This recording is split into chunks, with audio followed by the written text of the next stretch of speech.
In this video, we'll prepare full cash and GPP lineups for the 2025 Week 1 on FanDuel. We'll tell you the players to avoid and the players to target. It's all coming up next.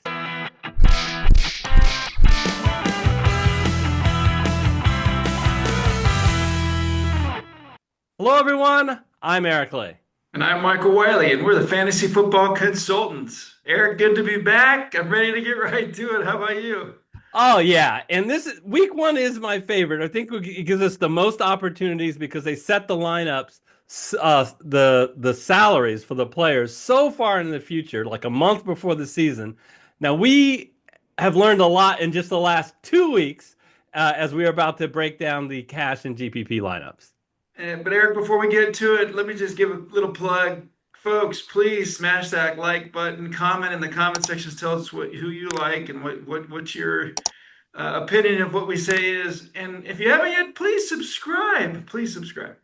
Yeah, it helps us, but more importantly, it helps you because you'll be more likely to be notified that when we come up with our final Week 1 shows a couple of days before the season, that you don't miss that. All right, let's get into it. First, our cash lineup on FanDuel. Okay, Michael, here we are on the FanDuel site. We're doing a cash lineup first.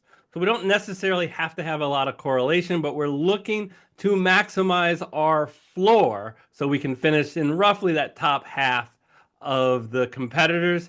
We got $60,000, Michael. How do we want to start? Yeah, a little bit more money here in FanDuel. Got to take advantage. And even though he's the number one price guy this week, I really like Jamar Chase. He's 9,200, could be priced a little bit higher. A lot of people got them as their number one pick in the draft. And this week one, he's got a great matchup against Cleveland. This game has a high implied value. Joe Burrow, I don't think he's going to start like he did last year against New England. I think he's going to come out right out of the gates, and Jamar Chase is a huge part of that game plan. They paid him his money. They got to give him that ball. He was, fantastic all season long last year.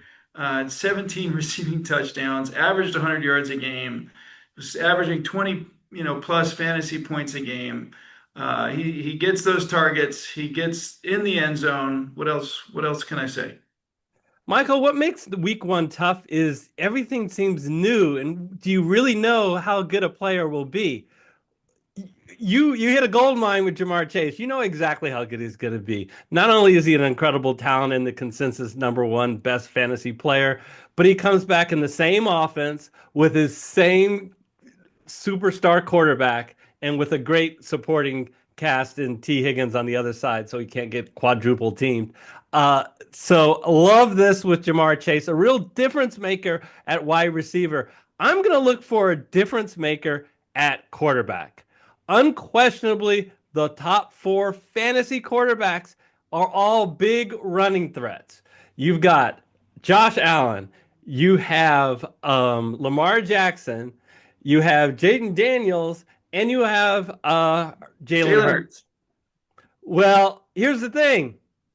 Only one of those guys are even available here on the main slate for Week 1. So we're getting unquestionably the best quarterback for the week, but not just in any matchup. He is a home favorite, really good implied total of 26. I just was so impressed in his rookie season.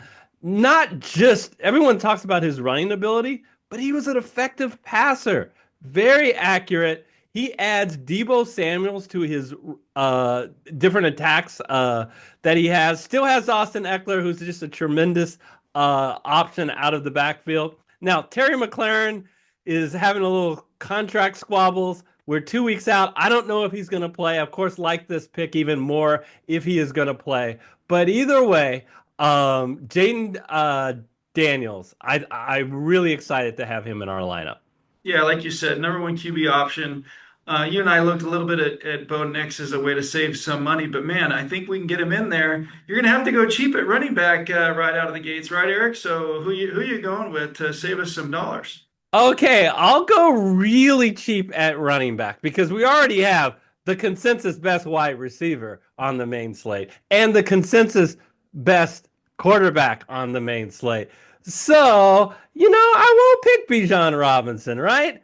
But I'm still going to pick what is arguably, at least if we had a time machine last year, the best running back in the land, Christian McCaffrey.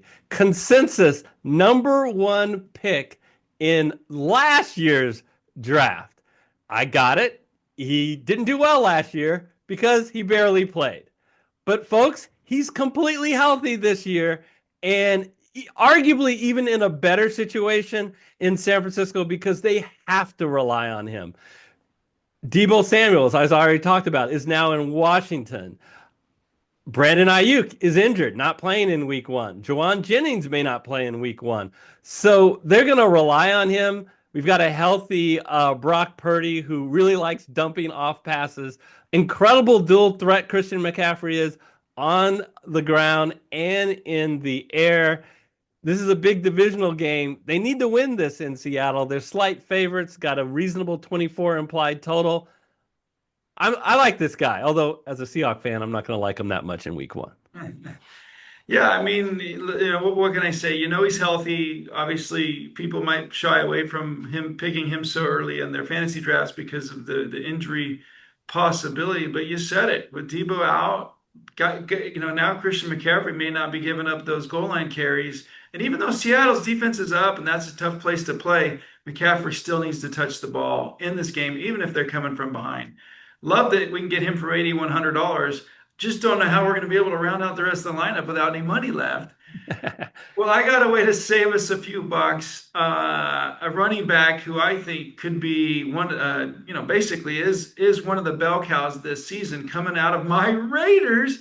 They're gonna rely on the running game this year because they picked up Ashton Jeanty from Boise State. If you watch him like I did last year, he's a special talent. The way to have a guy like that perform is to give him the ball. And guess who likes to give the ball to their running backs? The new Raiders coach, Pete Carroll, in to save the day. He's going to give the ball to this guy. He's also a great pass catcher. Got to get him involved in the screen game.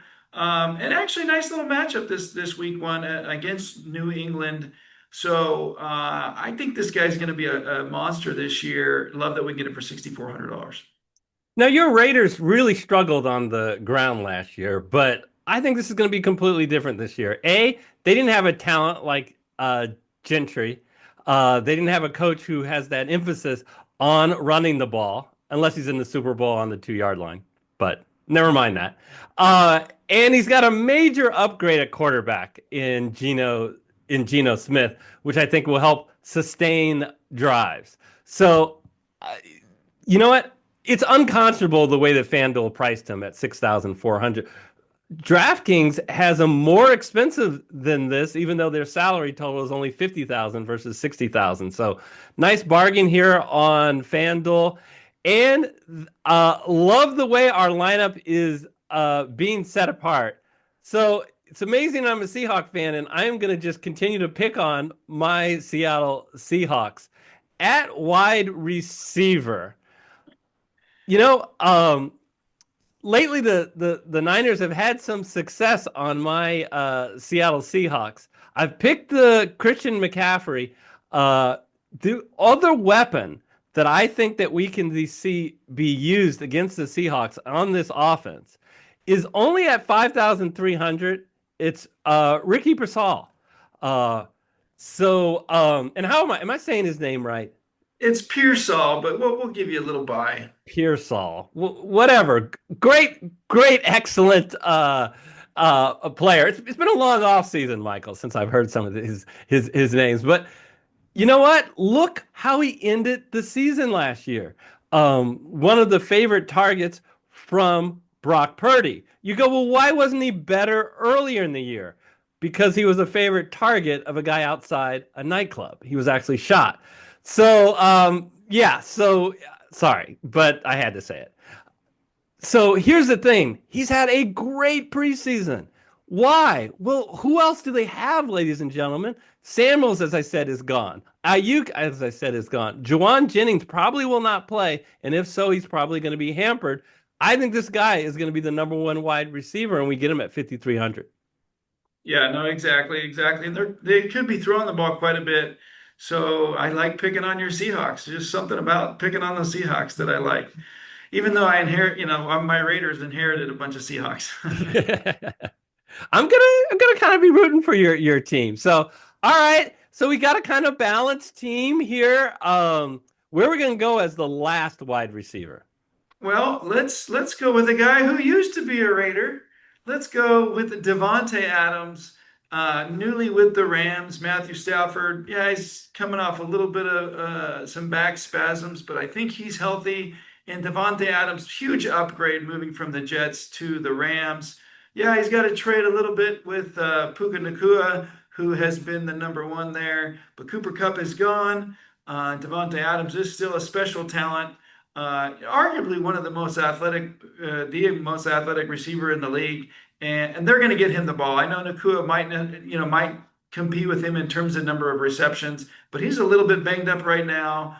And even though Houston his defense is quite tough, I think Devontae Adams at $6,900 is a bargain.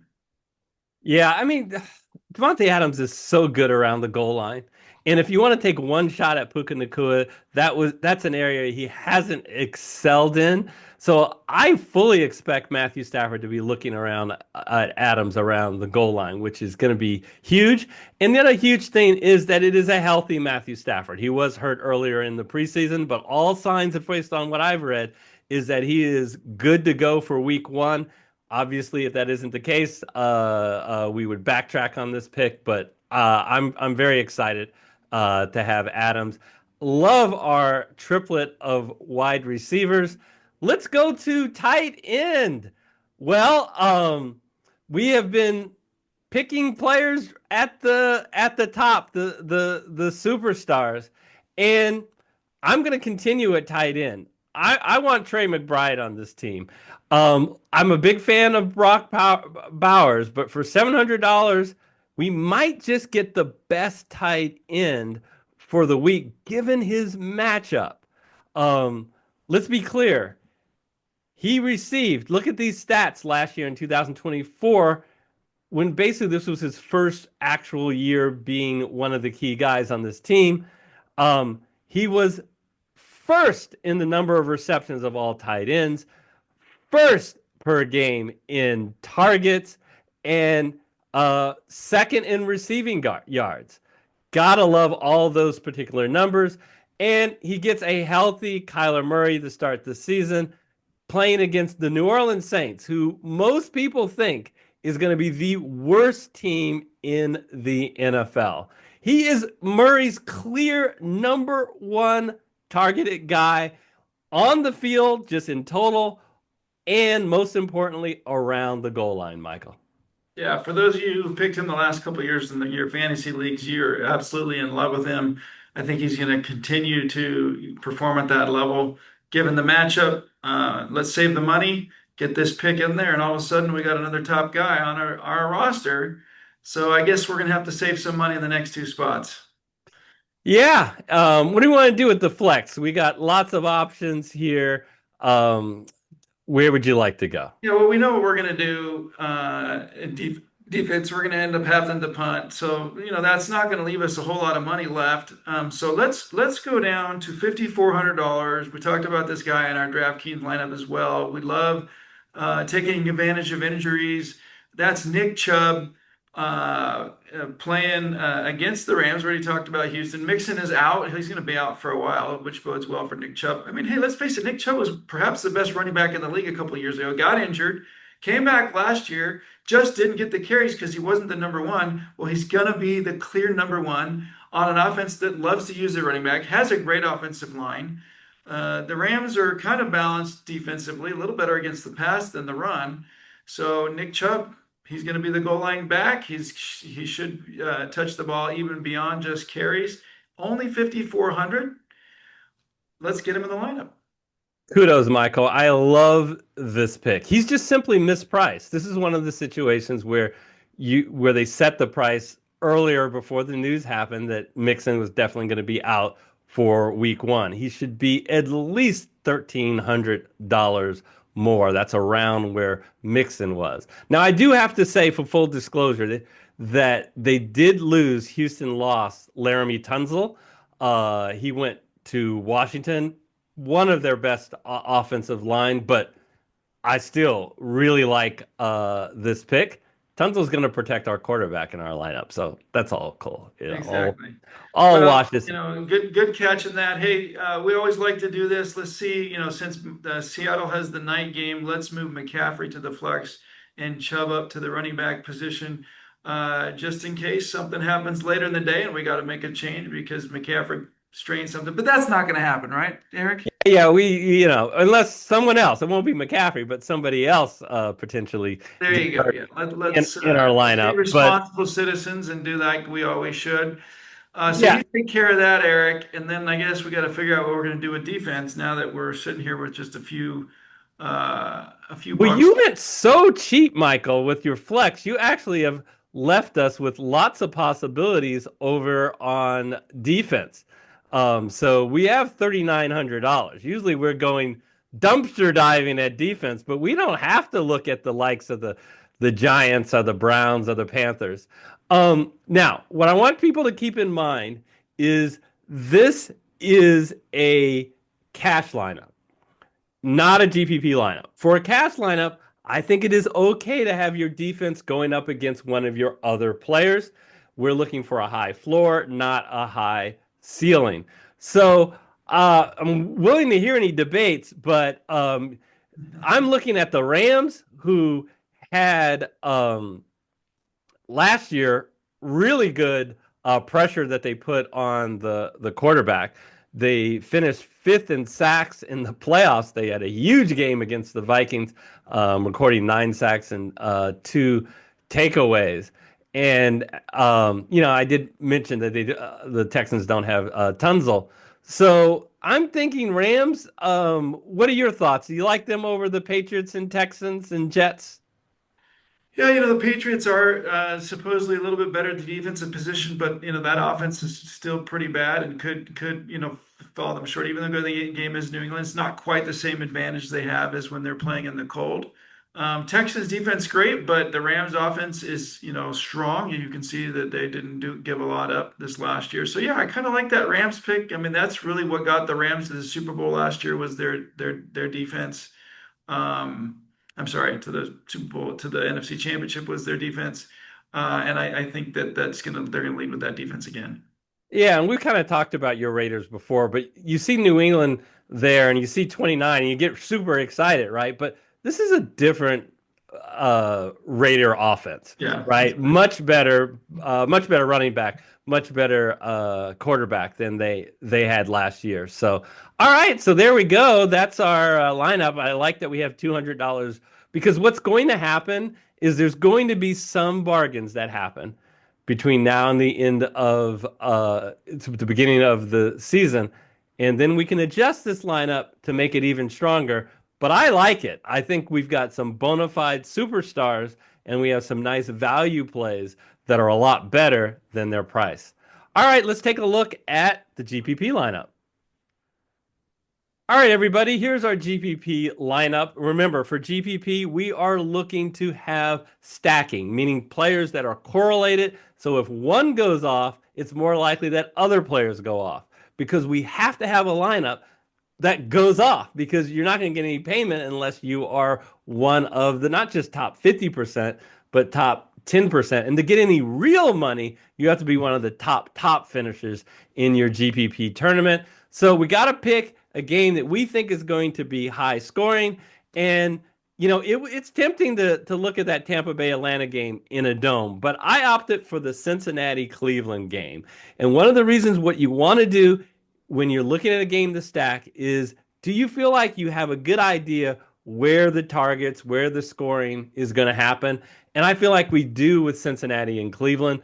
Joe Burrow, we've got his two major weapons, Jamar Chase and T. Higgins here, and we're running that back at tight end with David Njoku. Remember, David Njoku, and we're happy that Cleveland decided of their 8 million quarterbacks that they're using the most competent, the one which is Joe Flacco, and he loves targeting his tight end.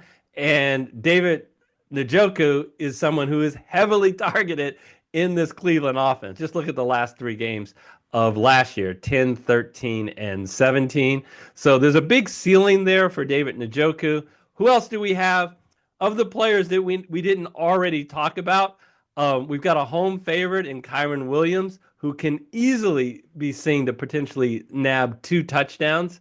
Um, we didn't talk about the Tampa Bay offense because Jalen McMillan is gone and because Chris Godwin is gone for week 1. Both of those guys are still on the team, but they're not going to be available in week 1. There is a hole in the lineup opposite Mike Evans. And if you heard anything about how Baker Mayfield has been talking about their first round rookie, Emeka Egbuka, he loves them. He says, and this is a quote, he is a stud. So for $5,000, and we're not worried about a low floor, we're just looking for a high ceiling.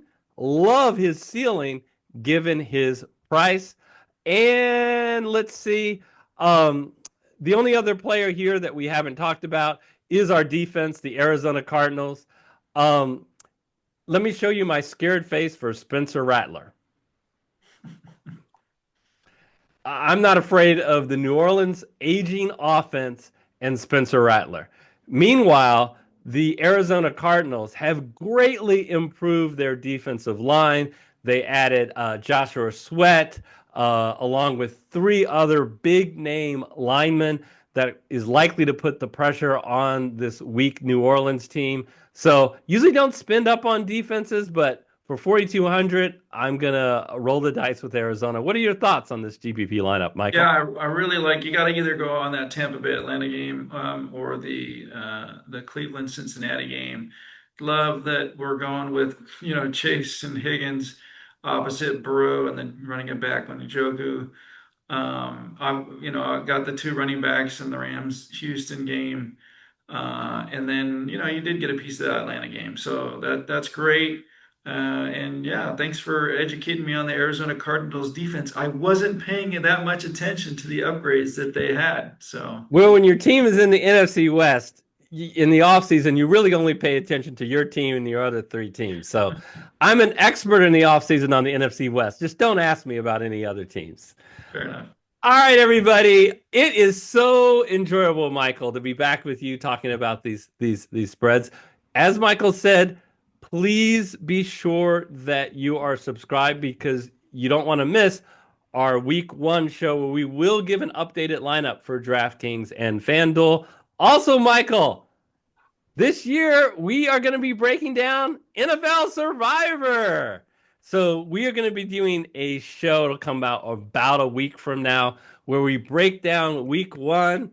Michael, we need to make sure one of us, either you, me, or our co-host Aaron, we need to go the distance this year. That's what my hope is. We've run a few where we've gone into double digits week, but we need to do the distance. We'll see if we can do it this year. All right, we'll see if we've learned from prior years. We learned that the NFL is very unpredictable, folks, but we'll give it our best shot. All right, everybody, take care. We'll put up 2 videos we think you'll enjoy.